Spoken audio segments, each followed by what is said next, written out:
Blessed day po sa ating lahat. Praise the Lord. Hallelujah, Jesus. Salamat sa Panginoon sapagkat nagkaroon muli tayo ng pagkakataon para i-share yung kanyang goodness, yung kanyang good works para sa ating lahat. So, narito po ako muli, ang inyong Sister Verlene, para po sa ating online Bible study every Friday, 7:30 onwards. So, ang ating pong verse is magmumula po sa book ng John chapter 10 verse 27. Na ang title po ng pag-aaralan natin ngayon is Hearing the Voice of God. So sabi po sa book po ng John 10:27, sabi sa English version, "My sheep listen to my voice. I know them and they follow me." So sabi naman po sa Tagalog, nakikinig sa akin ang aking tupa. Nakikilala ko sila at sumusunod sila sa akin. Purihin po ang Panginoon. Tayo po muna ay sumandaling manalangin. Hallelujah, Father God. Hallelujah, Jesus. Hallelujah, Holy Spirit. We thank you, Lord, for today. We thank you for your words. Samahan niyo po kami, Panginoon, as we study your word. Bigyan niyo po kami, Panginoon, ng knowledge and wisdom upang maunawaan po namin ito. At thank you, Lord, sa pagkakataong ito, Panginoon, na gamitin mo lamang po ako, Panginoon, na vessel, Panginoon, ng inyong mga salita. At kayo po ang patuloy na makita, kayo po ang patuloy na mahayag, kayo po ang mapapurihan, mapasalamatan, masamba sa pangalan ni Jesus. Amen and amen. So praise God po, sabi nga po sa title, Hearing the Voice of God. So napakagandang verse po na kung saan sinasabi po dito na nakikinig ang tupa sa kanyang pastol. Nakikilala nito siya at sumusunod sila sa kanya. Praise God, purihin ang Panginoon na katulad po natin as Christians. So kanino ba tayo dapat sumunod? Syempre, wala namang iba, di ba po? Christian. So, kay Christ, kay Jesus. Sa Kanya po dapat tayong voice sumusunod. So, kung mapapansin po natin, yung may mga anak na baby, even yung may mga anak na malalaki na mga bata pa, marinig lang nila yung boses ng kanilang nanay or boses ng kanilang tatay, talagang makikilala na nila agad na, ayan na si nanay, ayan na si tatay. Kakarating niya lang, even hindi pa nila nakikita yung face, nare-recognize na nila sa voice pa lang. So, what more pa sa Lord, diba? But, we cannot recognize the voice of God if we don't make time to talk to God. Tama po ba? Kasi we can't recognize the voice of a person if we don't talk to. Tama po ba? Kasi hindi natin makikilala na boses yun ni Daniel Padilla kung hindi tayo nakikipag-usap sa kanya. Tama po ba? So, ganun din sa Lord. Hindi natin ma-recognize, hindi natin ma-distinguish na si Lord na pala yung nakikipag-usap sa atin kasi hindi tayo laging nakikipag-usap sa Kanya. So, ibig sabihin lang nun, kung lagi tayong nakikipag-commune, kung lagi tayong nakikipag-fellowship to God, it is easy for us to know that God is talking to us, that it is a voice that comes from the Lord. Amen. Kasi minsan, tatlo ang boses na pwede nating marinig. The voice that comes from God, the voice that comes from the enemy, or the voice that comes from ourselves. Kasi minsan, akala natin, boses to ng Lord. Yung pala, yun lang yung thoughts natin, yun lang yung plans natin sa life natin na kiniklaim natin na plan yun ng Lord para sa atin. Pero yung totoo, plan lang yun ng sarili natin para sa sarili natin. Minsan naman kasi, yung gusto lang nating marinig yung kinukuha natin, hindi natin totally pinapakinggan yung sinasabi ng Lord. Kasi minsan against sa gusto nating marinig. Kasi may mga sinasabi ang Lord, may mga pagtutuwid ang Lord. Sabi nga, open rebuke is better than secret love. So, pinipili lang natin yung maganda sa parinip, sa pandinig natin. Tama po ba? So, minsan naman, boses na pala ng kaaway na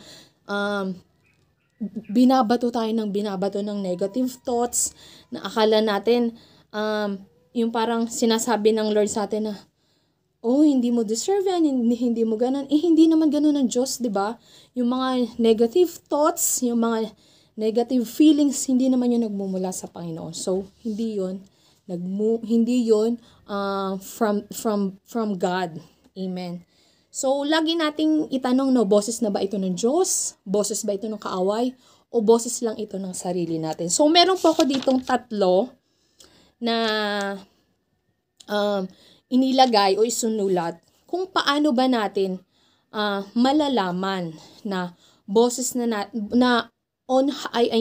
kung paano ba natin or kung kailan ba natin maririnig yung voice ng God. Sabi dito, how to hear the voice of God.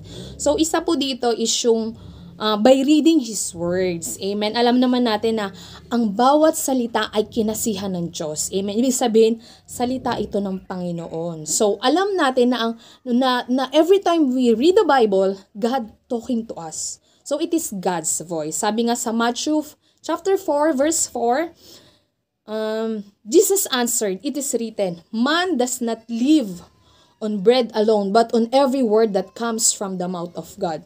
So, meaning to say, hindi talaga tayo mabubuhay ng through materials or through foods, but through every word that comes out from the mouth of God. So, napakahalaga talaga na meron tayong time to read the Word of God, to read the Bible, open your Bible for you to know that the voice of God is talking to you.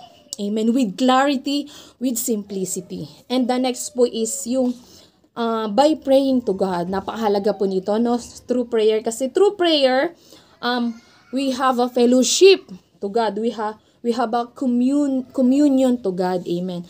Napakahalaga na meron tayong prayer life. Kaya mga kapatid, ngayon pa lang, sabihin natin sa ating mga sarili, fix our prayer life. Fix our prayer life. Kasi napakaganda na meron tayong tamang relasyon, tamang ugnayan sa Panginoon. Para mas marinig natin yung voice ng Lord kaysa voice lang natin or voice ng enemy. So, yung third po is yung through His servant.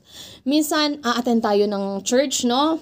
To sa service, parang feeling natin, teka, parang pinapatamaan ako nung nagsasalita. Parang pinapatamaan ako ni pastor. So, parang manlalamig na tayo. Pero hindi natin alam na through them, God speaks to us. It is a voice of God na nagsasabi na ito yung dapat mong gawin, anak, sa sitwasyon mong ito ka dapat, ganito dapat, ganon. So, wag po nating isipin na pinapatamaan lang tayo.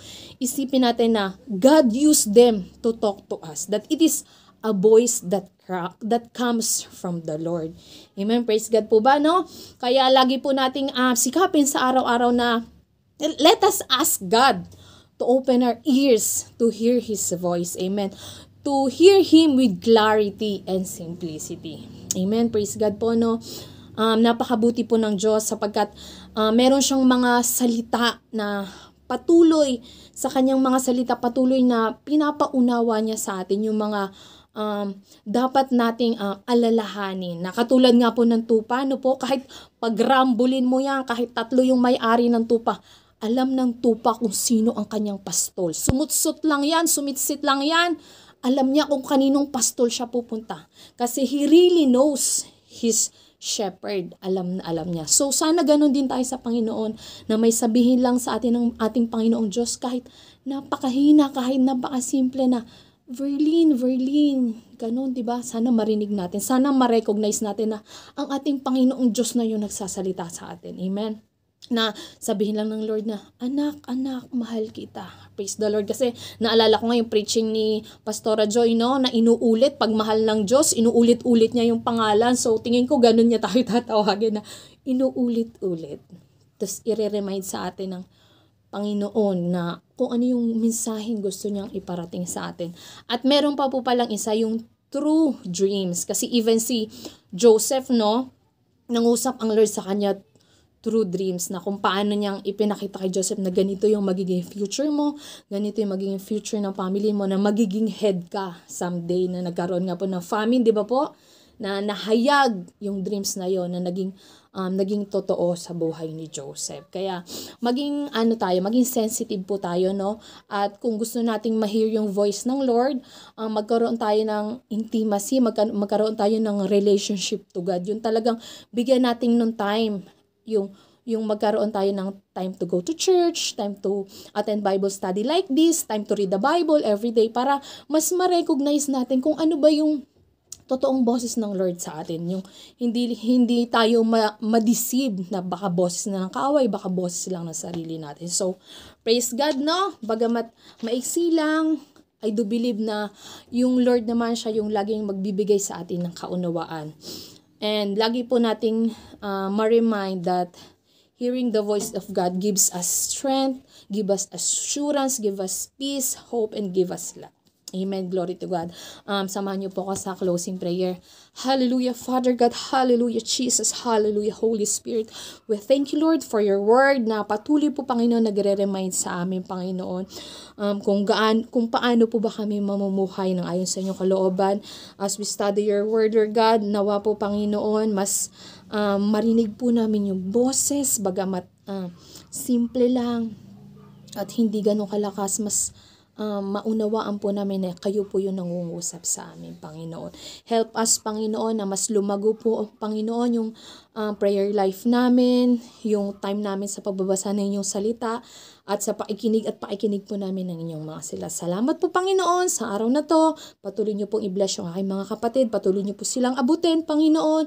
At patuloy niyo po kami pagbuklurin yung inyong pag-ibig. Salamat po sa patuloy na pag-ibig niyo sa amin. Salamat po sa peace, sa good health, at sa pagpo-provide ng lahat ng aming pangangailangan. Sa iyo po, Panginoon, ang pinakamataas na puri at pagsamba sa pangalan ni Jesus. Amen and amen. Praise the Lord po. Patuloy po na ang Diyos ang mapapurihan sa ating buhay. God bless us all.